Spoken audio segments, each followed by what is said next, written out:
И власта и опозицијата се за формирање работна група за утврдување на датумите на престојните избори, но иницијативата никако да стигне до нивните представници во собранието и да се реализира.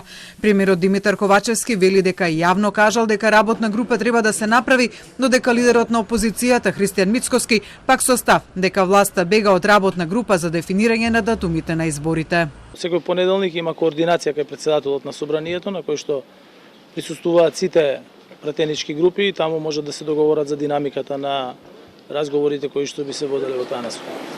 Да, меѓутоа досега никој не инициира. Дали вие би направиле таков? Јас јавно кажав дека треба да се направи. Седам дека час поскоро треба да се охрабрат, бегаат од дуели, бегаат од предвремени избори, бегаат од новинари, бегаат од лидерски средби. Еве барем нека формираат работна група да ги дефинираме роковите, бидејќи времето не гази. Во меѓувреме едните и другите остануваат секој на својот став околу одржување, односно спојување на претседателските со парламентарните избори. Ковачевски при тоа вели дека тие во моментов не разговараат ниту за конкретни датуми, ниту дали претседателските и парламентарните избори ќе се приклопат. Зборуваме за одржување на избори во редовен термин, зашто конечно сите политички партии се сложија дека ќе бидат во редовен термин. Конкретните датуми зависат од законските решенија, во колку дена пред истекот на мандатот се организираат и парламентарните и претседателските и нормално дека конкретен датум секогаш зависи од тоа што ќе биде договорено и што ќе биде подоцна изгласано и предложено од страна на претседателот на собранието.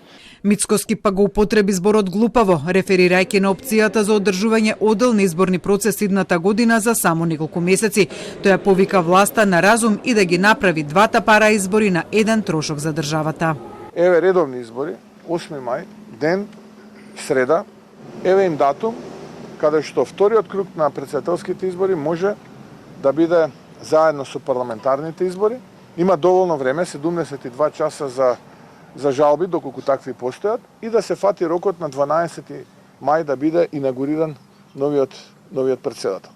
Во меѓувреме треба да се пополни упразнетото место во Државната изборна комисија, која во моментов има само 6 од потребните 7 члена за да функционира, недостига член од редовите на опозицијските партии и на албанците во собранието.